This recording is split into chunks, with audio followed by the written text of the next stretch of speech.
Hello friends, আমি পায়েল সেন আর আপনারা দেখছেন আমার বাংলা ভাষার মাধ্যমে ফরাসি শিক্ষা চ্যানেলটি। বন্ধুরা, আজ আমি আপনাদের সাথে আলোচনা করব les animaux de la mer, les animaux de la mer অর্থাৎ সামুদ্রিক প্রাণী সম্পর্কে। প্রথমেই আমরা যেটি দেখব সেটি হলো পিয়েভ অর্থাৎ অক্টোপাস, পিয়েভ অর্থাৎ অক্টোপাস।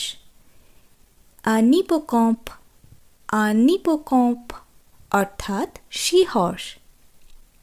যখন আমরা শুধুমাত্র সিহর্সের কথা বলবো সেক্ষেত্রে আমরা বলবো ইপোকম্প, কিন্তু যখন আমরা আর্টিকেলস ব্যবহার করে বলবো সেক্ষেত্রে আমরা বলবো নিপোকম্প। যেহেতু এখানে আসের উচ্চারণ হবে না এবং তার পরবর্তী অক্ষরটি একটি ভোয়েল, তাই এটি একত্রে উচ্চারণ হবে।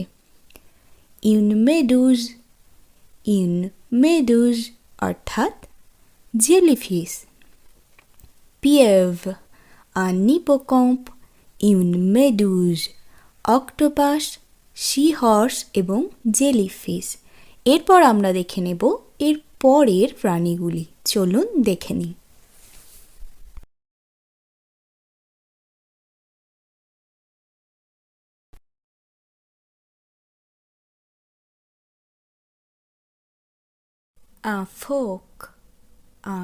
ফোক অর্থাৎ শিল। হোকা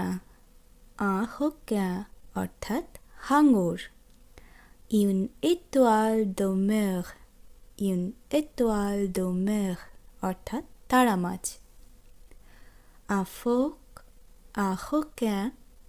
une étoile de mer অর্থাৎ শিল, হাঙর এবং তারা মাছ। এগুলিও সামুদ্রিক প্রাণী এবং এই প্রাণীগুলি হয়তো আমরা অনেকেই চিনি, আবার অনেকেই চিনি না। আশা করি ছবি দেখে আপনারা বুঝতে পারবেন আমি কোন প্রাণীর কথা বলছি। এরপরে আমরা দেখে নেব পরের প্রাণীগুলি। চলুন দেখে নিই।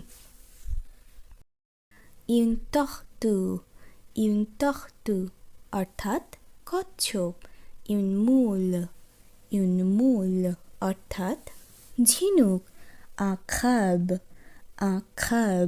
অর্থাৎ কাঁকড়া। une tortue, une moule, un crabe অর্থাৎ কচ্ছপ, ঝিনুক, কাঁকড়া।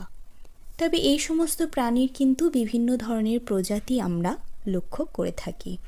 তবে মোটামুটিভাবে আমরা কচ্ছপ, ঝিনুক, কাঁকড়া এগুলি বোঝাতে une tortue, une moule, un crabe এই শব্দগুলি ব্যবহার করতে পারি। এরপরে আমরা দেখে নেব এর পরবর্তী সামুদ্রিক প্রাণীগুলি। চলুন দেখে নিই। une crevette অর্থাৎ চিংড়ি। un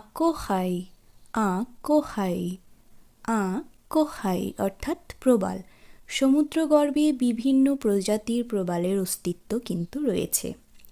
প্রবাল বোঝাতে আমরা কোহাই এই শব্দটির ব্যবহার করব। une baleine অর্থাৎ তিমি।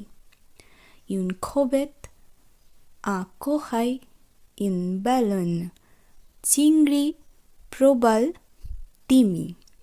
এরপর আমরা দেখে নেব পরবর্তী সামুদ্রিক প্রাণীগুলি। চলুন দেখে নিই।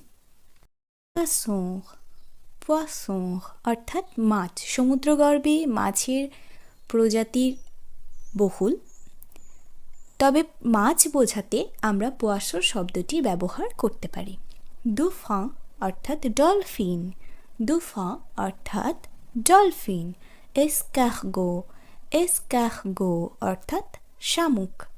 পোয়াসন, দুফা, এসকার্গো মাছ, ডলফিন, শামুক। তাহলে বন্ধুরা, আজ আমরা জেনে নিলাম সামুদ্রিক প্রাণীগুলি সম্পর্কে। তবে এর মধ্যে থেকে অনেক প্রাণী কিন্তু আমরা বিভিন্ন জলাশয়েও দেখতে পেয়ে থাকি।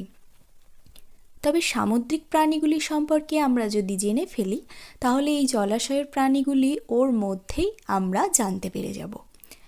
আশা করি আজকের ভিডিওটি আপনাদের খুবই উপকৃত একটি ভিডিও হবে এবং আমার ক্লাস যদি আপনাদের ভালো লেগে থাকে তাহলে অবশ্যই আমার চ্যানেলটিকে সাবস্ক্রাইব করবেন, লাইকস করবেন, কমেন্ট করবেন এবং প্রচুর পরিমাণে শেয়ার করবেন আপনার বন্ধুদের মধ্যে, যাতে তারাও আপনার মতো খুব সহজেই বাড়িতে বসে বাংলা ভাষার মাধ্যমে ফরাসি শিখে উপকৃত হতে পারে, স্বাবলম্বী হতে পারে।